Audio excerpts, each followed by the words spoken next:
There is a concrete that repairs its own cracks. It gets stronger in seawater, and once you build with it, the structure never needs replacing. For 2,000 years, it has held up domes, harbors, and walls without a single repair. Then we replaced it. We swapped it for a concrete that crumbles in 50 years. We did not stop using it because it failed. We stopped because concrete that lasts forever is concrete they cannot sell. A material that heals itself eliminates the need for repair contracts, replacement cycles, and an industry worth $400 billion a year. And what cannot be sold on a schedule cannot sustain a profit model. This is the story of the Roman formula that built an empire, survived 2 millennia under the sea, and still stands while everything we pour today is already cracking. Welcome to Lost Build Archives. Before we open this archive, if these forgotten techniques matter to you, the best way to preserve this knowledge is simple. Subscribe, hit the bell, and share these archives with those who need to remember what we forgot. The archive opens on the shores of the Bay of Naples, roughly 300 years before Christ. Roman builders are experimenting. They take volcanic ash from the fields near Pozzuoli, a town sitting in the shadow of what will one day become Vesuvius. They mix it with lime and chunks of rock. They add seawater. What they pour does not just harden, it transforms. The Romans call it opus caementicium. The ash they use becomes known as pozzolana, named for the town where they dig it. No one alive fully understands why it works so well. But the builders know what they see.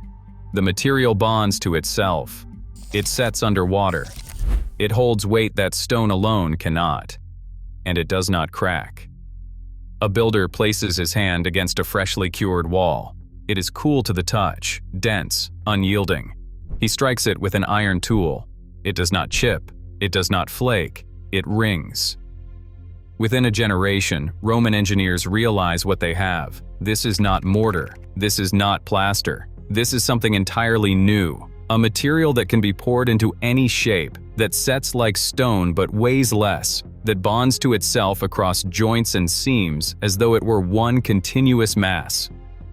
By the 1st century, they are pouring this concrete into the most ambitious structures the ancient world has ever seen.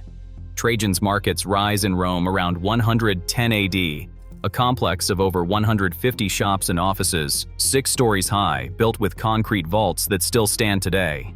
The port of Caesarea, in modern-day Israel, is constructed with massive concrete piers sunk directly into the Mediterranean. Seawater does not weaken them. It makes them stronger. At Bay, on the Italian coast, entire harbor structures are submerged and remain intact century after century. Then comes the Pantheon, completed around 126 AD under Emperor Hadrian. Its dome spans 43.3 meters across. It is the largest UN-reinforced concrete dome ever built. No steel, no rebar, no modern reinforcement of any kind. Just Roman concrete, shaped into a perfect hemisphere, with an open oculus at the top that lets in rain and light. 2,000 years later, it has never been structurally repaired, not once. Engineers today cannot fully explain how it has survived earthquakes, floods, and centuries of weathering without a single failure. But the man who first wrote down the recipe tried to tell us. His name was Marcus Vitruvius Pollio. Around 30 BC, he completed a text called De Architectura, 10 books on building. In it, he described how Roman builders selected their pozzolana, how they mixed their lime, how they cured their concrete slowly over weeks and months. Pliny the Elder, writing decades later, documented the specific volcanic ash deposits near Pozzuoli that gave the concrete its power. These men recorded a formula that would outlast their civilization by 2,000 years. And then the civilization fell. Rome collapsed in the 5th century. The trade networks that moved pozzolana across the empire broke apart. The skilled builders who understood hot mixing and slow curing scattered or died. The formula was not destroyed. It was simply forgotten, buried under centuries of war, migration, and reinvention. Europe built with stone and timber for the next 1,400 years. The knowledge slept. The secret was fire. Roman builders did not just mix volcanic ash with lime and water. They used quicklime, calcium oxide, and they mixed it hot, at extreme temperatures, directly into the wet concrete. This was not gentle blending.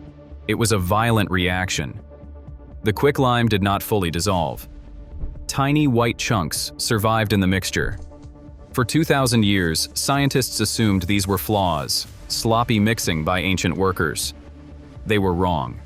Those chunks are lime clasts, and they are the reason Roman concrete heals itself. When a crack forms in Roman concrete, rainwater or seawater seeps in. It reaches a lime clast and dissolves it. The dissolved calcium migrates into the crack and recrystallizes as calcium carbonate called freshite. The crack seals itself. No human intervention, no repair crew, no cost. The concrete fixes its own wounds and keeps going. This is not a metaphor. This is chemistry, measured and confirmed in a laboratory at MIT in 2023. But the seawater reaction is even more extraordinary. When Roman concrete sits in the ocean, volcanic ash reacts with the salt water over decades and centuries to form a mineral called aluminum tobermorite. This mineral is extremely rare in nature. It grows inside the concrete, filling voids and binding the structure tighter. The concrete does not degrade in seawater. It mineralizes. It becomes harder, denser, more resilient with every passing century. This is why the harbor at Caesarea is still intact after 2,000 years submerged in the Mediterranean. Now compare that to what we build with today. Modern Portland cement has a designed lifespan of 50 to 100 years.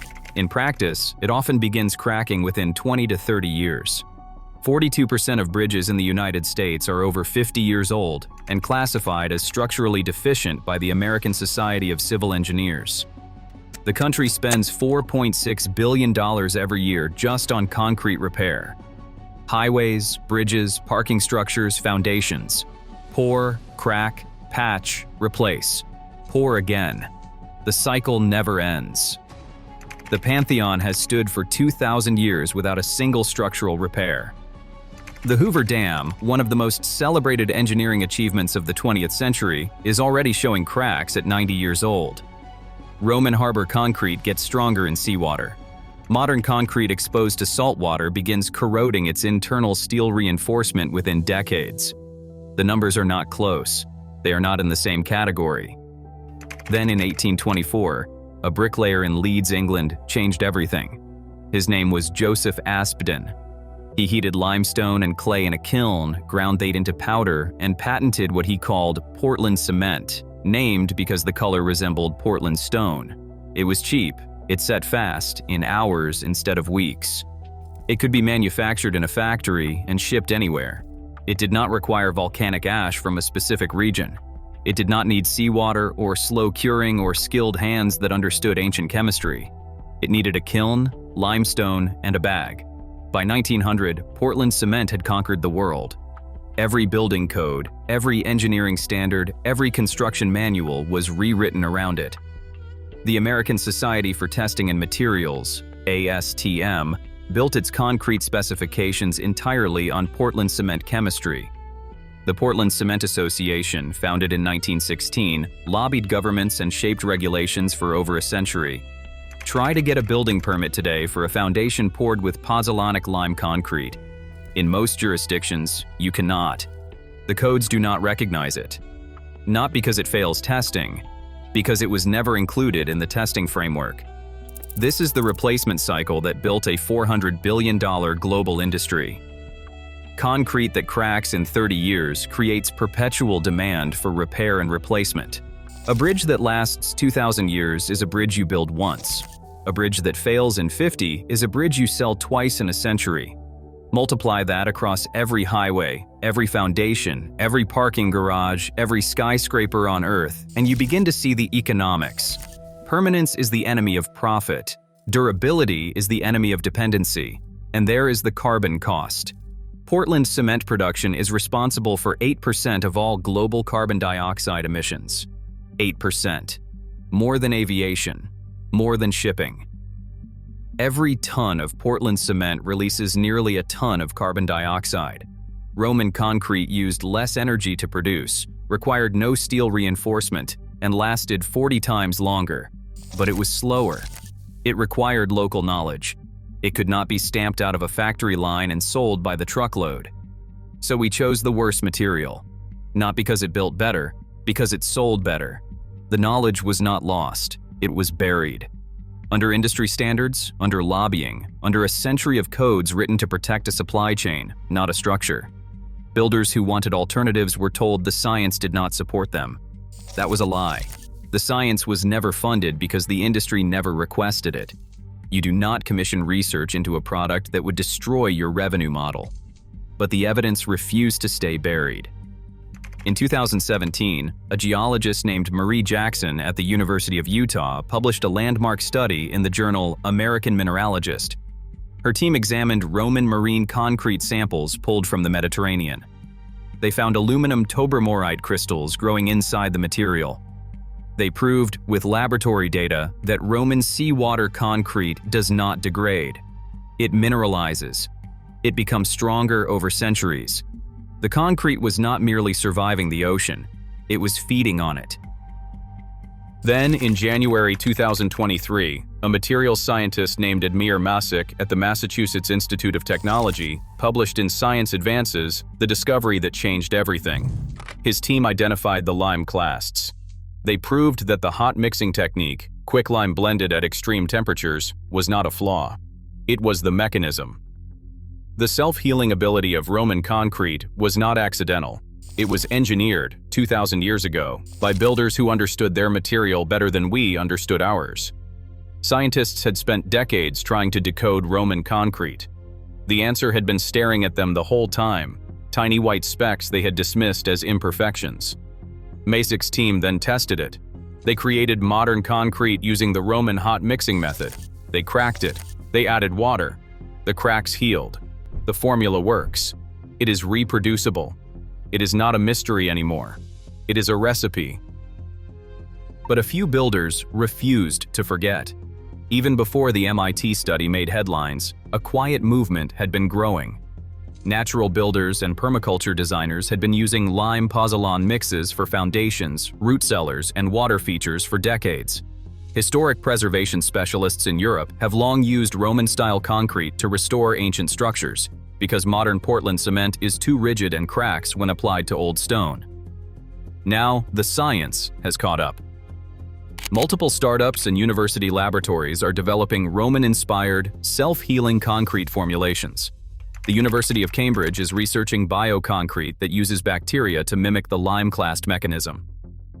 The United States Military Research Agency, DARPA, has funded self-healing materials programs for infrastructure that cannot afford to fail. And here is what matters to you. The basic Roman recipe is not complex. Volcanic ash, commercially available as pumice. Quicklime, rock aggregate. Water. For a homestead foundation, a root cellar, a garden wall, a water feature, the materials are accessible and the cost is a fraction of modern concrete. A bag of pumice, a bag of quicklime, local gravel. No rebar, no chemical admixtures, no proprietary blends sold at contractor markup. You do not need a contractor. You do not need a permit for a garden wall. You need knowledge that has been available for 2,000 years and was proven again in a laboratory 12 months ago. The curing is slow. That is the trade. Roman concrete takes weeks to reach full strength, not hours. But what you get in return is a material that heals its own cracks, resists water, resists salt, resists freeze-thaw cycles that shatter Portland cement, and gets stronger with every passing decade. A foundation that heals its own cracks. A root cellar that gets stronger every year. A cistern that seals itself when hairline fractures appear. A structure your grandchildren will never need to replace. That is what Roman builders had. That is what was taken from the building vocabulary and replaced with a material designed to fail on a profitable schedule. The housing crisis is not just about land prices and interest rates. It is about a construction system engineered for dependency. Every material in a modern home has a replacement cycle. Roofing, 15 to 30 years.